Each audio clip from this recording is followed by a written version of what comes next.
এখানে চলে এসেছি খুব সুন্দর একটা রেসিপি নিয়ে। এখানে আছে আম। এই আমগুলো ভালো করে ধুয়ে নেবো, দিয়ে ছাড়িয়ে নেবো এগুলোকে।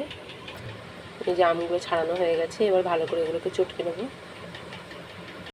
এই যে আমের আটি বার করে আমটাকে পেস্ট করে নিয়েছি। এবার দিয়ে দেবো, এখানে আছে লবণ, এখানে আছে চিনি, এখানে সাদা ময়দা দিয়ে দিয়েছি 1 বাটি। এবার ভালো করে এটাকে চামচ দিয়ে এটাকে নেড়ে নেবো, ভালো করে মাখিয়ে নেবো এটাকে। এই যে আম দিয়ে ময়দা দিয়ে যে ব্যাটারটা বানানো হয়ে গেছে, খুব সুন্দর এই ব্যাটারটাকে বানানো হয়ে গেছে। এবার এটাকে পাটিসাপটা করে ভেজে নেব। ওখানে তাওয়াটা বসিয়ে দিয়েছি, এখানে আছে ঘি, ঘিটা একটু গলিয়ে নেব।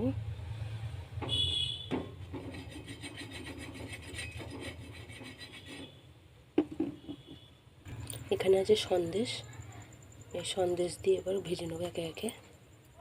এই যে এখানে ঘি দেওয়া হয়ে গেছে,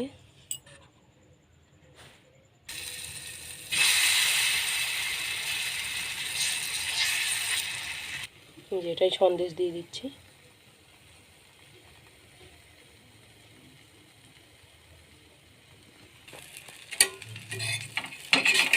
এবার এটাকে উল্টে দেবো।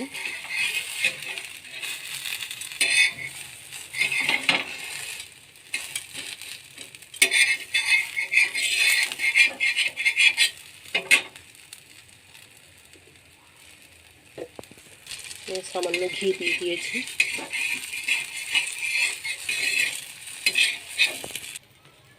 যে সব পাটিসাপটাগুলো হয়ে গেছে, এবার এগুলোকে তুলে নেব।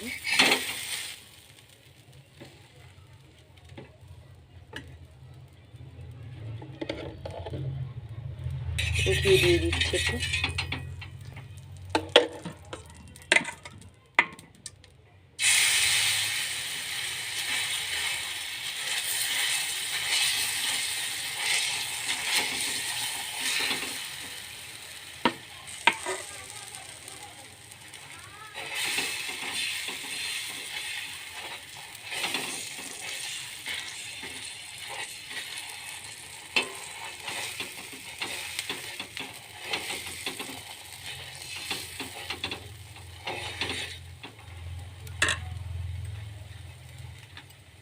এই যে সন্দেশ দিয়ে দিচ্ছি।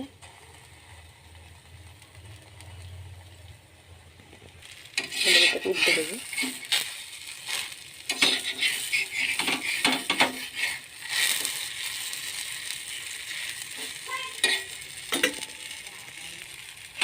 এই যে সব হয়ে গেছে পাটিসাপটাগুলো।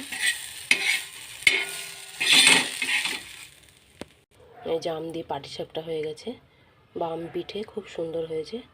অবশ্যই পুরো ভিডিওটা প্রথম থেকে শেষ পর্যন্ত দেখবেন। কেমন হয়েছে অবশ্যই জানাবেন, ভালো লাগলে একটা লাইক করবেন।